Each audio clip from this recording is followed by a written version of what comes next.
Quero saudar a igreja na graça, na paz do nosso único Senhor e Salvador, Jesus Cristo. Bem, o texto que nós vamos meditar nesta manhã, texto de Atos, capítulo 1, versículo 4 a 8. Atos 1, de 4 a 8.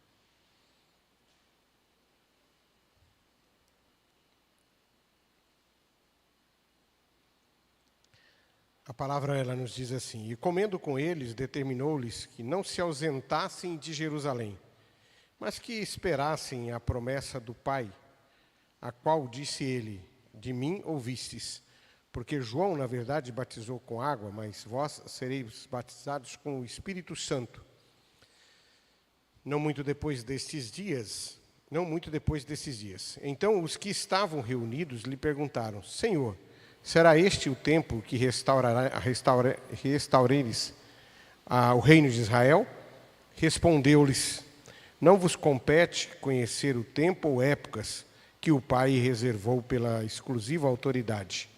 Mas recebereis poder ao descer sobre vós o Espírito Santo, e sereis minhas testemunhas, tanto em Jerusalém, como em toda a Judéia e Samaria e até os confins da terra. Amém. Palavras do Senhor. O texto de Atos, na verdade o livro de Atos, é uma narrativa maravilhosa da história da Igreja de Jesus Cristo e do seu compromisso, com a pregação do Evangelho.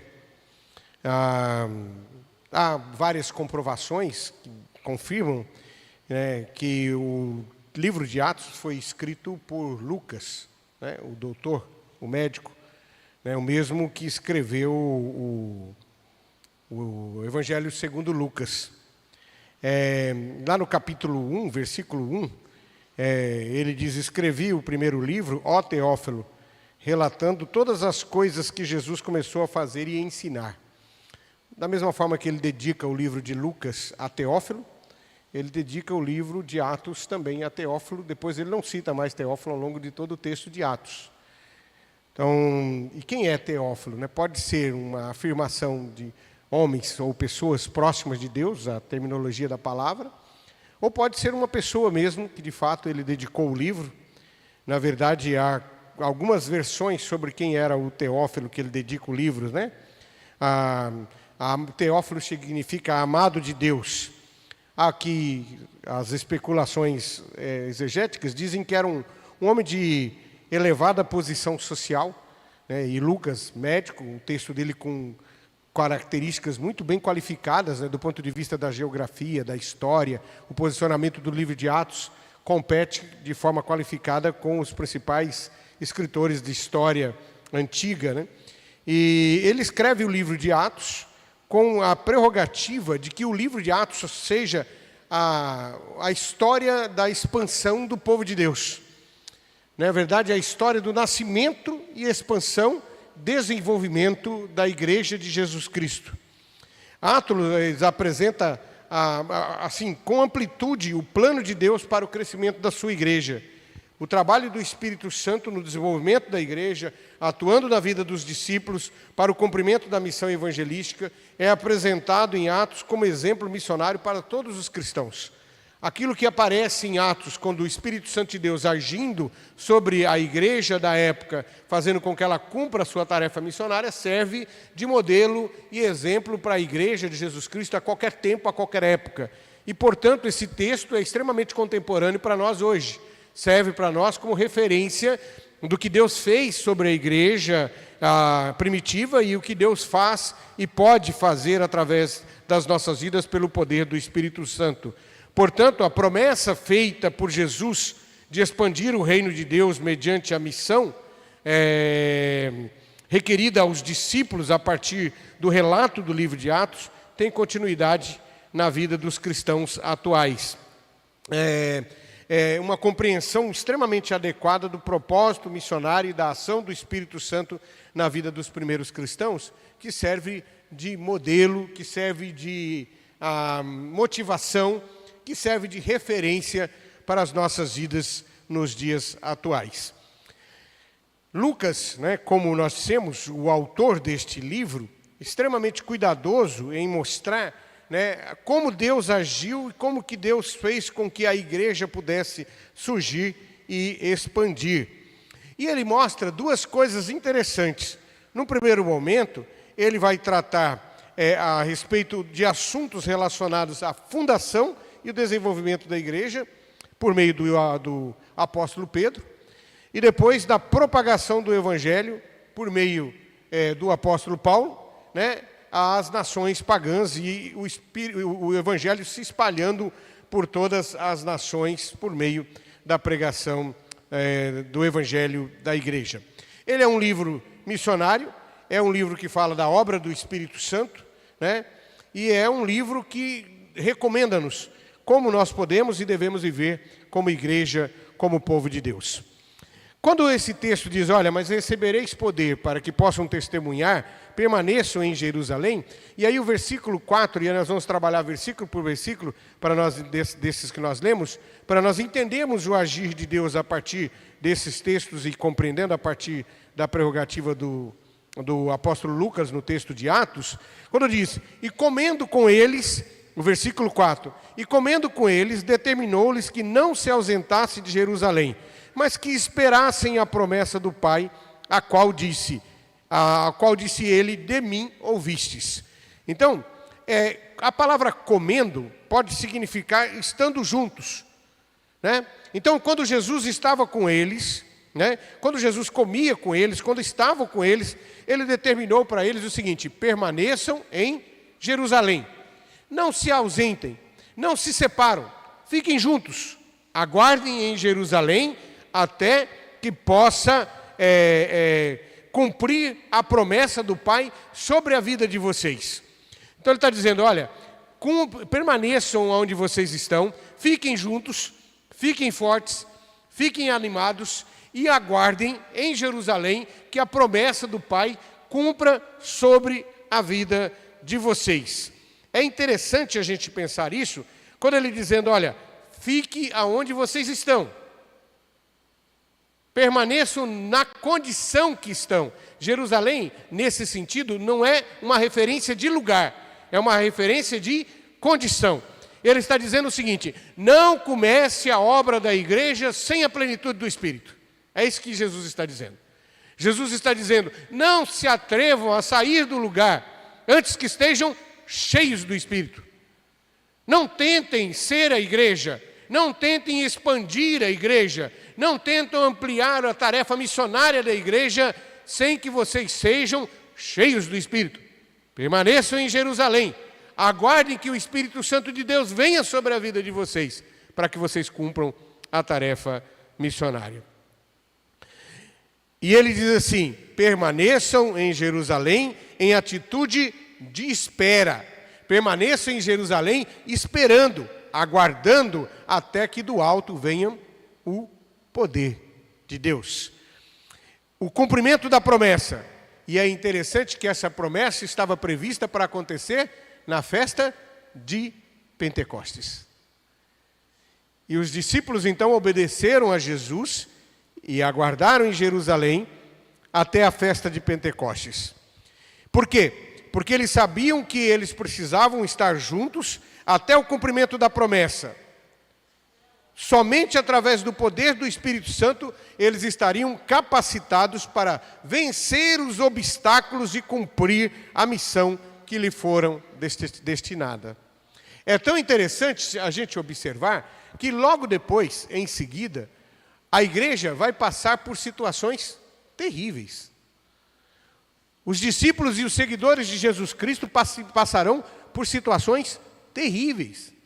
Serão perseguidos, serão mortos, serão colocados em circos para serem devorados pelos dentes das feras, serão presos, serão castigados, mas quanto mais eles eram perseguidos, mais crescia a igreja de Jesus Cristo. Quanto mais eles eram açoitados, quanto mais eles morriam, quanto mais eram presos, mais a igreja crescia, ao invés de diminuir. Por quê? Porque eles estavam cheios do Espírito Santo de Deus. Eles estavam empoderados, eles estavam preparados, eles tinham condições de suportar aquilo por conta da presença do Espírito Santo de Deus sobre a vida deles. Então, para nós fica a lição do livro de Atos: permaneceis em Jerusalém, permaneceis juntos, para que possam cumprir o ministério sagrado do Senhor, de ser testemunhas, através desta igreja, aonde Deus vos colocar para que sejam plantados e possam florescer. Aguardem e busquem o enchimento do Espírito Santo de Deus, para que o Espírito Santo de Deus transforme as nossas vidas e nos dê autoridade, nos dê poder, para podermos cumprir a missão, para testemunharmos o Evangelho de Jesus Cristo. No versículo 5 ele diz assim: porque João, na verdade, batizou com água, mas vós sereis batizados com o Espírito Santo, não muito depois destes dias. Batizar no grego significa imergir, profundidade. E aí, nesse sentido, ele está dizendo: olha, porque João batizou com água, mas eu vos batizarei com o Espírito Santo de Deus. O que significa? O Espírito Santo de Deus, que estará sobre vocês, que viverá em vocês, que será o Paráclito, o Consolador, que vos dará poder, que vos dará autoridade, para que vocês cumpram o ministério sagrado do anúncio da salvação em Jesus Cristo. O que ele está dizendo? Busquem a plenitude. Aqui o batismo com o Espírito Santo é muito mal confundido, é muito mal entendido. Há uma confusão tremenda sobre esse termo. As pessoas pensam que ser batizado no Espírito Santo é falar em línguas estranhas, quando na verdade o batismo com o Espírito Santo tem duas dimensões. No momento em que eu sou alcançado por Jesus Cristo e o reconheço como meu Salvador, o Espírito Santo de Deus vem viver em mim. E portanto eu estou selado com o Espírito Santo de Deus. E eu estou com uma marca, com a presença do Espírito Santo de Deus em mim, mostra que Deus me alcançou. Isso é o selo, isso é o batismo. Só que o Senhor diz que além de nós sermos selados com a presença do Espírito Santo, nós podemos alcançar a plenitude, a profundidade, o enchimento do Espírito Santo de Deus. E é isso que nós temos que buscar na nossa vida. Precisamos buscar nas nossas vidas a plenitude e o enchimento do Espírito Santo de Deus, para que possamos ter poder, intrepidez, para vencer o pecado, para vencer o mal e para anunciar a salvação que existe em Jesus Cristo. Irmãos e irmãs, quantas vezes nós oramos pedindo ao Senhor que nos encha do seu Espírito? Quantas vezes nós buscamos a plenitude do Espírito Santo de Deus? Quantas vezes nós buscamos pedindo que Deus mude o nosso temperamento por meio do seu Espírito? Quantas vezes nós temos buscado do Senhor que Ele nos dê dons, que Ele nos dê ministérios, que Ele nos dê autoridade, que Ele nos dê intrepidez na palavra? Quantas vezes, tendo lido a palavra de Deus, pedimos ao Senhor que se revele a nós, que fale aos nossos corações por meio do seu Espírito. A palavra de Deus, se não fosse pelo Espírito Santo de Deus, seria um livro como outro qualquer. Mas o que faz com que a palavra de Deus tenha o poder que ela tem, como espada, que corta profundamente o âmago da alma, do coração e da vida das pessoas. O Espírito Santo de Deus fala conosco por meio da sua palavra. E Ele nos edifica, Ele nos transforma, Ele revivifica, Ele nos enche da sua presença. Jesus, nesse momento, está fazendo uma promessa para os seus discípulos, de que eles seriam cheios do Espírito de Deus. Você já buscou ser cheio do Espírito Santo de Deus? Você tem buscado isso? Nós temos buscado isso? Temos clamado por isso? Eu quero ser uma pessoa melhor, eu quero mudar. Eu quero ser uma pessoa que tenha as dimensões da presença de Deus em mim. Eu quero ser uma pessoa com o meu temperamento transformado. Eu quero ser uma pessoa transformada por Deus. Eu quero ser uma pessoa mais ponderante, uma pessoa mais viva e ativa na minha vida com Deus. Queridos irmãos e irmãs, nada disso é possível se não for por meio do Espírito Santo de Deus agindo em nós. E é isso que Jesus Cristo promete. E aí o batismo com o Espírito Santo daria o poder, a plenitude de produzir frutos que lhes mudariam o caráter para não mais serem controlados pela natureza carnal e capacitados a cumprirem a missão de Cristo nas suas vidas. No versículo 6, então os que estavam reunidos perguntaram: Senhor, será este o tempo em que restaurareis o reino de Israel? Esta pergunta mostra uma desconexão muito grande dos discípulos de Jesus com a promessa que Jesus estava fazendo. Porque esses discípulos, que eram ainda judeus, eles estavam ainda na esperança de que Jesus iria restaurar o reino político de Israel, a nação de Israel. Na cabeça desses discípulos, ele estava dizendo: é agora, Senhor, que vai restaurar a nação de Israel? Agora que o Senhor vai tirar Israel do domínio dos romanos? É agora que o Senhor vai estabelecer Israel como uma grande nação? É agora que o Senhor vai restaurar politicamente Israel, vai lhe dar poder para que seja um país forte, desenvolvido e ativo? Os discípulos não haviam entendido ainda, até esse momento, que o reino que Jesus anunciava não era deste mundo. Não era de principados, não era de príncipes, nem de reis, nem de governo, nem de nação. Não tinham entendido ainda que o anúncio do reino não era a restauração do Estado de Israel, não era a restauração do Estado israelita, não era esta a restauração. Na verdade, o que ele estava falando era de uma restauração do reino eterno, das coisas do céu, das coisas da eternidade. E é por isso, irmãos e irmãs, que ainda quando não estamos cheios do Espírito Santo de Deus, os nossos corações se comovem, se envolvem, se relacionam, ficam apegados às coisas deste mundo, às coisas deste século, às coisas passageiras. E talvez façamos todos os dias ao Senhor a mesma pergunta que os discípulos fizeram. A saber: Senhor, quando restaurarás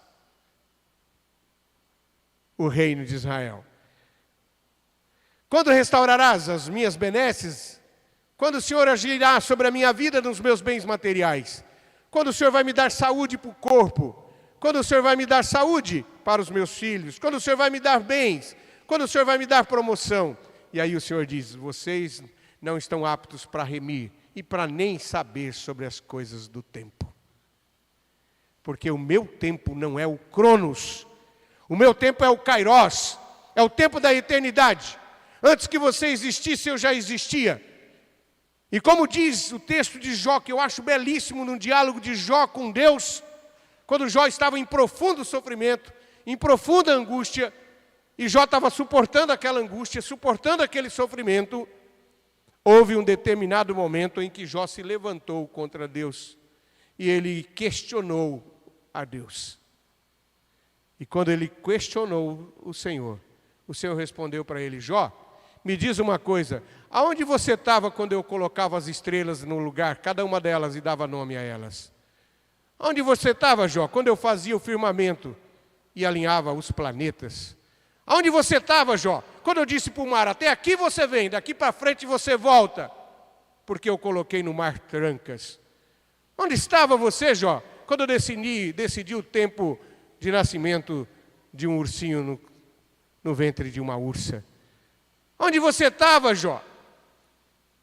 Quando eu criei o universo, quando eu criei todas as coisas, quando eu criei todas as estrelas e coloquei cada uma delas no lugar no firmamento e dei nome a cada uma delas. Estava vendo essa semana uma informação que eu achei simplesmente incrível. Que em Júpiter cabe mais de 800 planetas Terra. E que no Sol cabe mais de 500 ou 600 Júpiteres. Imagina isso? Aonde você estava, Jó, quando eu criava Júpiter?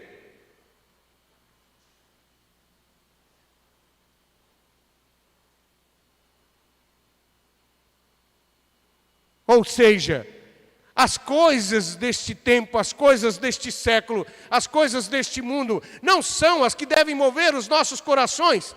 E é para isso que o Espírito Santo de Deus vem, para nos resgatar de nós mesmos, para nos resgatar do nosso egoísmo, para nos resgatar do nosso materialismo, para nos resgatar do nosso individualismo, para nos resgatar das dores e angústias diárias que temos por medo do dia de amanhã, quando o Senhor nos dá esperança eterna, esperança que não falha, esperança que vai construir da eternidade para a eternidade o que Ele prometeu, porque as suas promessas, elas não falham.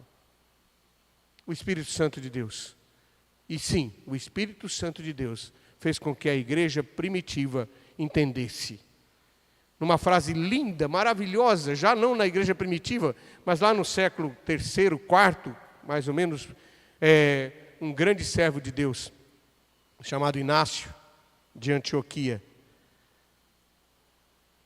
que foi preso, estava sendo levado para Roma, para ser morto no circo, no estádio, na boca das feras.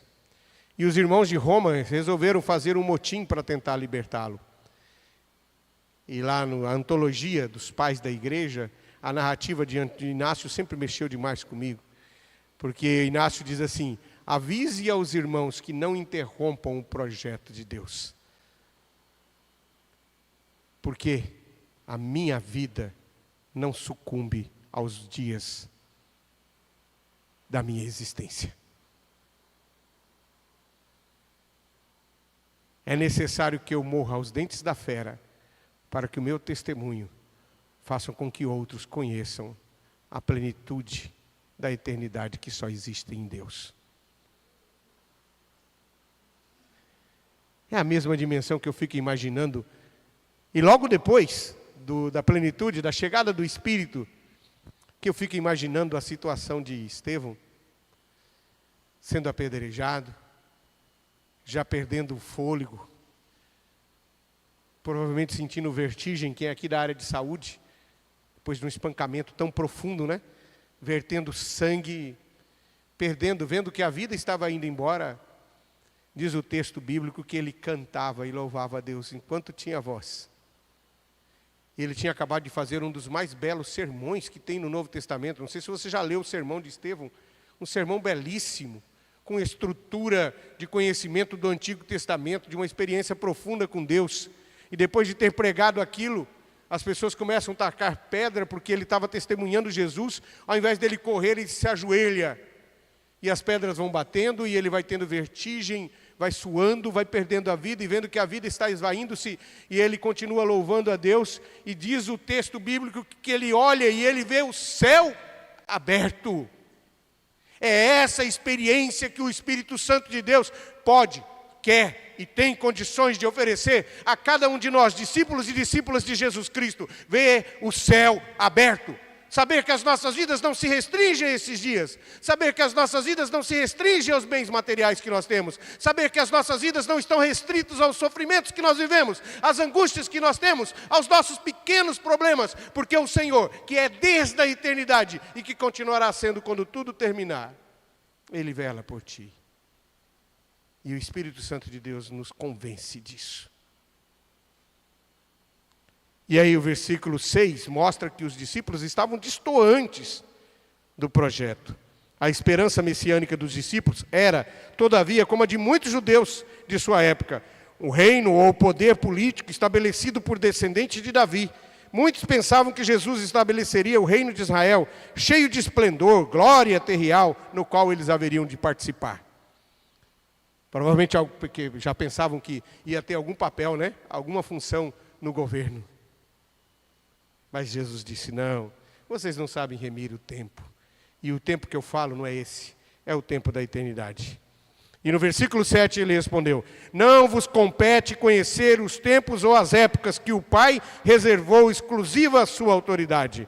Tempo aqui, cronos, e simplesmente tempo determinado, um tempo definido, uma época, uma duração. E ele diz: vocês não têm condição, vocês só conhecem o cronos, o tempo do relógio, do minuto, do segundo, mas o que eu estou me referindo são as épocas, e eu estou me referindo ao Kairos, que é o tempo da eternidade, o sentido do momento oportuno, do momento exato, da medida conveniente, da conjuntura favorável, da atualidade, da circunstância. O Kairos, o Cronos expressa a duração de um período, e o Kairos destaca a característica do tempo por suas peculiaridades. E o Kairos era o anúncio da chegada do Espírito Santo, que daria poder para que a igreja cumprisse o seu papel.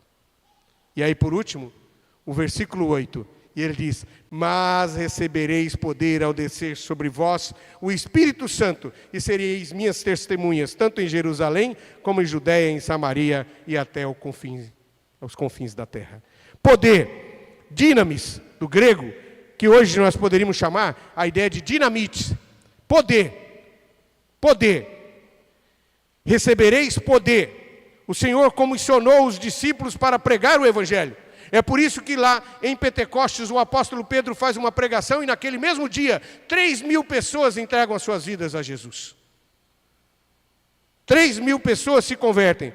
A palavra poder origina-se de dinamis, que sugere a capacidade inerente que alguma pessoa ou coisa tem com o objetivo de realizar algo. E o Espírito Santo de Deus é o poder que nos é oferecido para que nós possamos ter a autoridade, capacidade para pregar e anunciar o Evangelho de Jesus Cristo.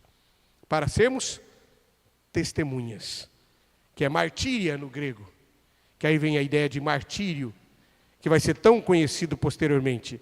Testemunho, testificação, fazer declarações, viver de acordo com, cumprir o chamado.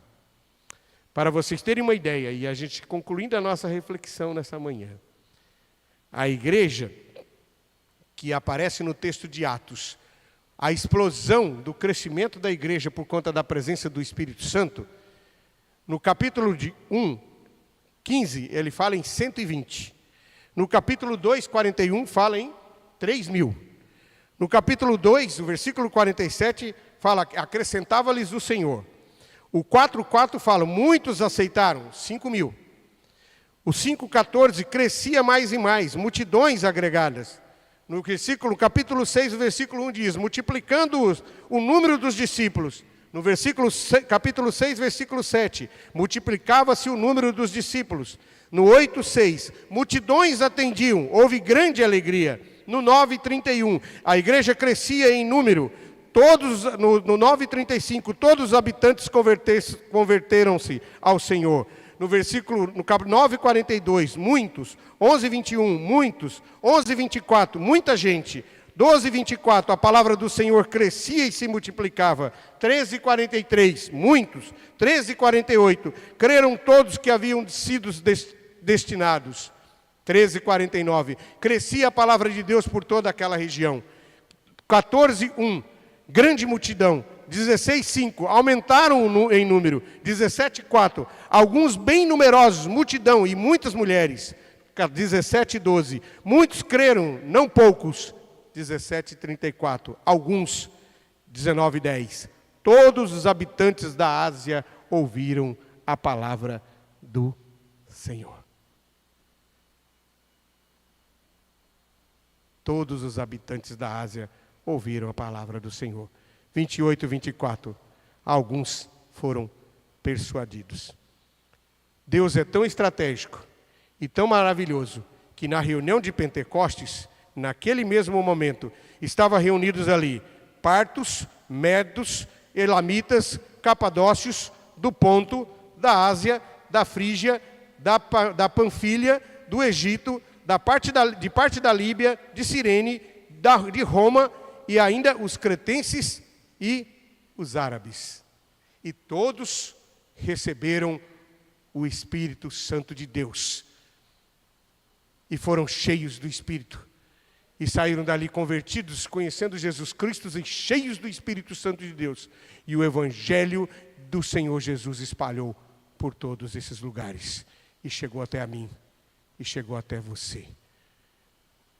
Porque se não fosse o Espírito Santo de Deus, na igreja prometida, vindo no dia do Pentecostes, sobre os discípulos que estavam reunidos, eu e você, hoje, não teríamos a certeza da salvação, por meio do Evangelho que chegou até nós. Você ouviu e creu. Mas como ouvirão, se não há quem pregue? E como pregarão, se não há quem seja chamado? E como serão chamados, se não forem cheios do Espírito Santo de Deus? Ficar em Jerusalém, até que possam receber do alto o poder de Deus e sejam cheios do Espírito Santo de Deus, para seres minhas testemunhas em Jerusalém, sua casa, em Judeia, a região onde você está colocada, na Samaria e até na Judeia e na Samaria e até nos confins da terra. Que Deus nos abençoe e que o seu Espírito nos encha nestes dias para que consigamos cumprir o chamado para o qual o Senhor nos colocou. Em nome de Jesus. Amém.